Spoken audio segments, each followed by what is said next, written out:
Welcome to the Listening Time Podcast. I'm Connor from polyglossa.com, and you're listening to episode 24 of the Listening Time Podcast. If this is your first time listening, I'm glad to have you here. This podcast is meant and designed for English learners who want to improve their listening skills. So if you can already understand a lot of English, but you can't quite understand native speakers who are speaking fast at normal speed, then this podcast is perfect for you. Because in each episode of this podcast, I speak about one or two topics, and I speak in a natural way, using natural words and natural expressions, but I speak a little bit more slowly and a little bit more clearly than the average native speaker speaks. So you should be able to understand me a little more easily than you can a normal podcast made for English speakers.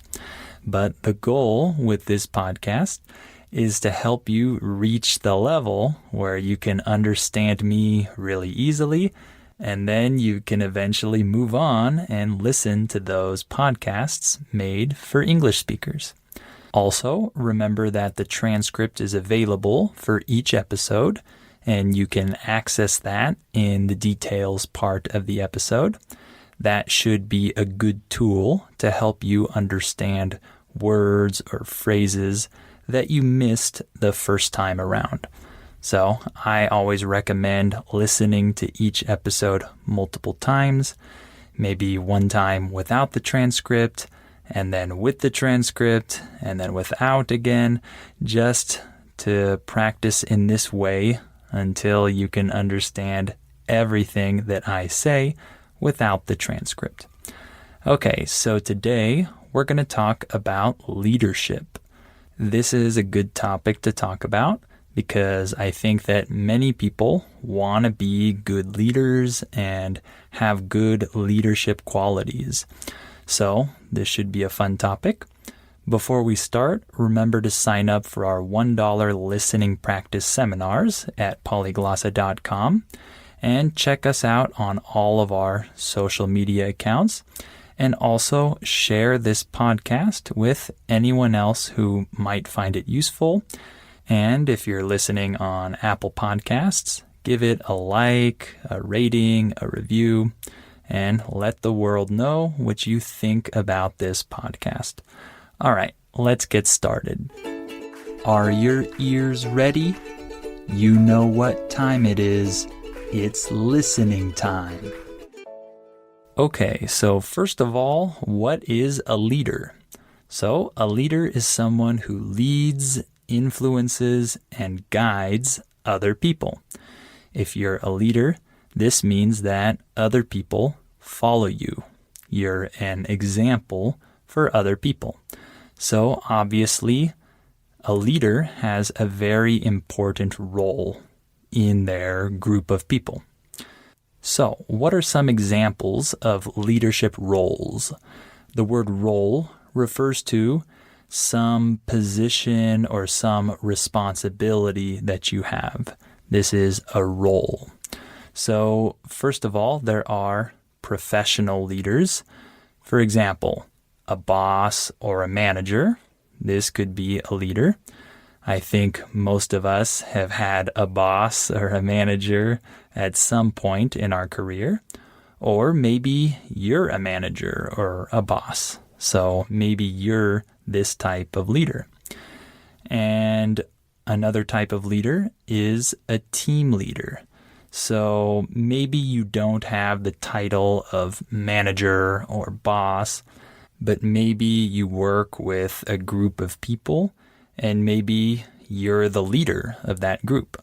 So in certain industries where many people work in teams, there's usually one person that kind of leads this team. They might earn more money or maybe they don't, but they have greater responsibility than the other team members. So a team leader is a type of leader, of course. And then one other type of leader in the professional world could be a teacher.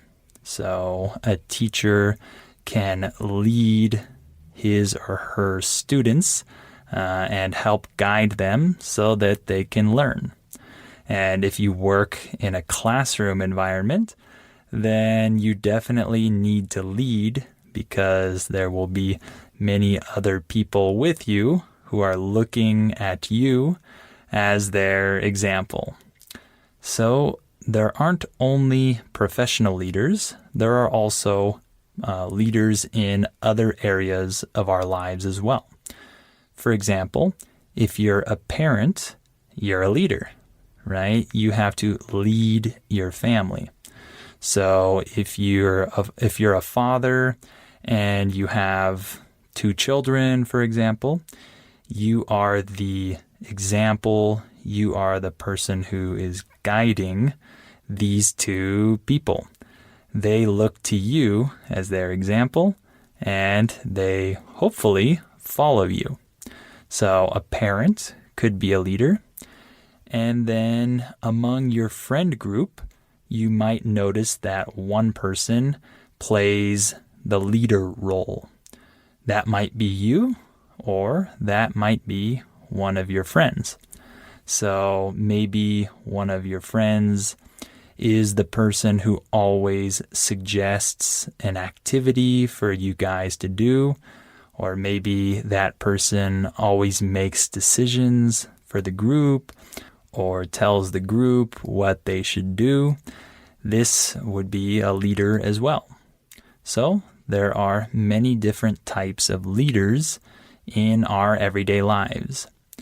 And there are also a couple different leadership styles. I'm only going to talk about 2 of these general styles. We hear these words a lot.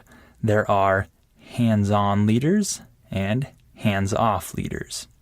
A hands-on leader is a leader who is very involved in the activity. So maybe they also do some of the work, or maybe they help you do the work. Of course, I'm talking about a leader in a professional environment, right? Maybe your manager always checks on your work, and they check to make sure you're doing things right. Maybe they help you out. Maybe they're always there to answer any questions you might have or give you advice. This is a hands-on leader. And then there are hands-off leaders. A hands-off leader is someone who prefers not to participate too much in the activity. So, for example, maybe your manager tells you what you need to do. They give you a task to do, but they let you do the task by yourself, and they don't bother you. They just leave you alone and let you work. But maybe after a while, you go and report to them and tell them how you're doing.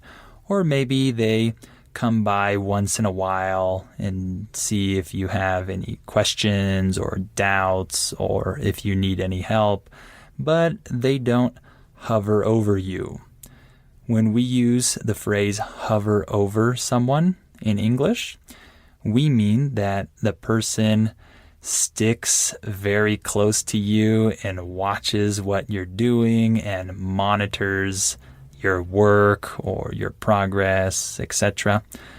When someone does this, we say that they're hovering over you.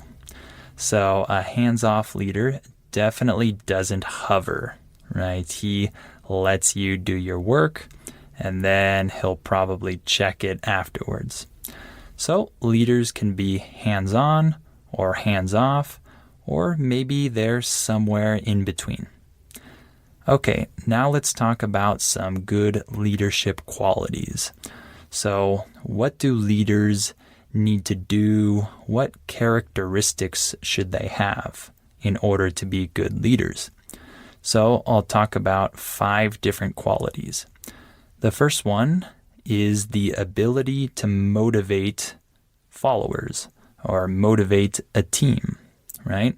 So if a leader is not able to motivate the people that are following him, he's not a good leader, because obviously the goal of a leader is to help his team accomplish some goal, right? Complete some task. And if they're not motivated to do this, then the leader isn't doing his job, right? So the ability to motivate people is very important. I've recently been watching some documentary style videos about Alexander the Great. Alexander the Great was a very important historical figure in ancient Greece, and more particularly in Macedonia. And he was known as being one of the greatest war leaders of all time, right? Maybe the greatest of all time. So one quality that he had was that he was able to motivate his army in battle. And one thing that I found interesting about him was the way he positioned himself when he went to war with his army. So at that time, kings often went to war with their armies, right? And many times the kings or the most important person, they would be towards the back of the army or maybe in the middle, and they would give commands and they would allow the soldiers to go ahead of them and fight. So many of their soldiers would die before the enemy could even reach the king or the important person, right? This was a very common way for kings to go to battle because, of course, you don't want your king to die in battle. So you want him to be well protected. However, Alexander the Great often led his army from the very front. So he actually went first and he led the army literally, right? They followed him into battle. And from an objective point of view, this might not be the smartest thing, because if you're at the very front, you're more likely to get killed, right? But Alexander the Great, he never showed any fear, and he did this in battle. So even though this is probably not the smartest move, objectively speaking, this actually really motivated his troops. The word troops refers to soldiers, right? The people in the army. So the fact that he was at the front really motivated his troops because they saw that he was willing to die in battle, right? He wasn't just sending them to go die. He was at the very front. So his people definitely followed him, right? This really motivated them to go into battle. So I thought that was a really cool example of how to motivate people, right? To show that you are part of the team. You're not just sending people different places to go do things. You're actually one of the team members. So that's the first leadership quality that's important to have. And then another one is good communication skills. This is an obvious one because if a leader can't communicate well, no one will follow that leader, right? So the leader needs to have good people skills, as we say in English. He needs to be able to identify with people and read people and interact in a way that makes people want to work with him, right? So If a leader can't do this, then his team members probably won't trust him, or they won't understand him as well, or they won't understand the goal or the mission. There are many negatives that could result from bad communication skills. And the third quality that leaders should definitely have is self-awareness. When we say self-awareness in English, we're talking about the ability to understand how other people view you. So, for example, if someone is not very self-aware, this means that they act in a way that shows that they kind of don't care how other people perceive them. They don't even think about this. They just act however they want. But if someone is self-aware, then they try to put themselves in other people's shoes, as we say in English, and they imagine how other people might perceive their actions. So this leader might think, maybe I shouldn't do this because if I do it, it seems arrogant or it seems selfish. So I'm not going to do this action. This type of reflection shows that this leader is self-aware. He knows how people perceive him and how they might perceive his actions. So that's another really good quality to have, because if you're not self-aware and you're a leader, you probably don't realize how people perceive you, and they might think you're a jerk, right? We use the word jerk in English to refer to someone who isn't nice. They're mean, maybe they're a bully, they're not very nice, and they don't consider other people's feelings. So if you're not self-aware, you might be acting like a jerk and you don't even realize it. So that's not good if you're a leader. And the next quality is empathy. So empathy refers to the ability to imagine, understand, feel, and identify with other people's emotions or feelings or thoughts. So if you can really feel what other people are feeling, you have the ability of empathy. You are an empathetic person. So a good leader needs to be able to put himself in other people's shoes and imagine how they feel, right? Imagine what their struggles are. When we say the word struggle in English, this refers to having trouble or difficulty with something. If I say I'm struggling in my math class, I'm saying that I'm having trouble or difficulties in my math class. So if you're empathetic and you're an empathetic leader, you'll be able to understand your team members' struggles or the other people's struggles. You'll understand their fears, you'll understand their desires, and you'll show them that you acknowledge this. People like when their leader is empathetic because oftentimes leaders don't show empathy, and it seems like they don't even care about how you feel.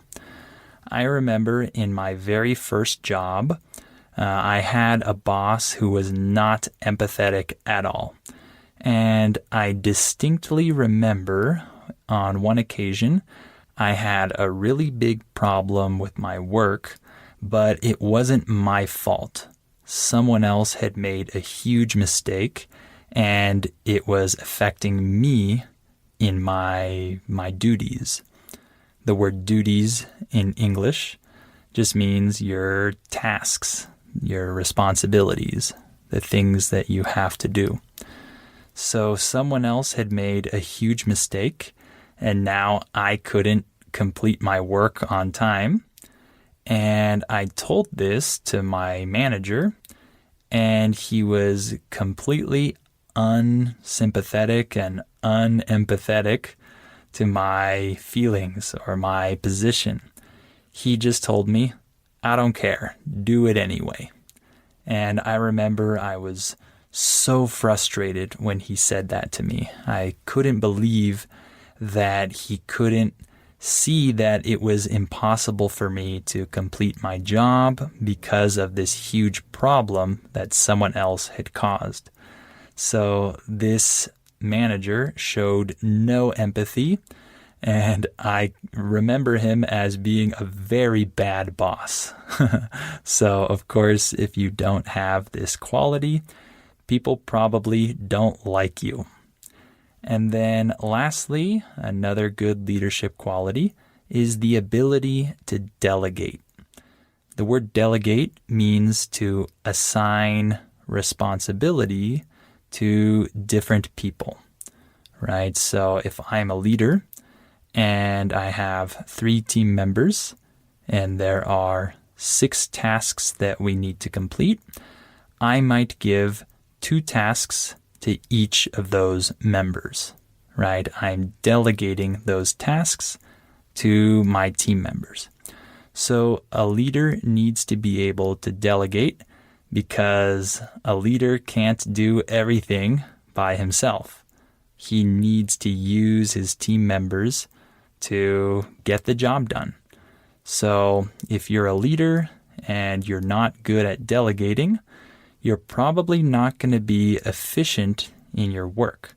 You're probably not going to finish things on time or meet deadlines, and it will be a frustrating experience for everyone. So the ability to delegate is definitely a skill that good leaders need to have. So lastly, let me just ask you a question. Do you think that some people are born to be leaders and some people are born not to be leaders? Or do you think that leadership is something that you learn during your life? Do you think that being a good leader is a natural quality that people are born with because of their personality? Or do you think that anyone can become a good leader if they learn how to lead and adopt these essential skills? People probably debate this topic, and some people might have different opinions. I think it's a mixture of both. I think that some people naturally have a personality that drives them to be a leader, but I think that everybody needs to learn how to lead other people. If you don't learn how to do this, you're not going to be a good leader, even if you have the right personality type. So, in my opinion, it's a mixture of both things. All right, so we'll stop there for today. Hopefully this was an interesting topic for you, and hopefully it was good practice for your listening. So remember that you have the transcript available in the details part of this episode. So make sure to access it there if you need it. And of course, remember to share this podcast with anyone else who might find it useful. And if you're listening on Apple Podcasts, give it a like, a rating, a comment. And remember to sign up for our $1 listening practice seminars at polyglossa.com. So, thank you for listening to this episode, and I hope you'll come back for episode 25 of the Listening Time Podcast.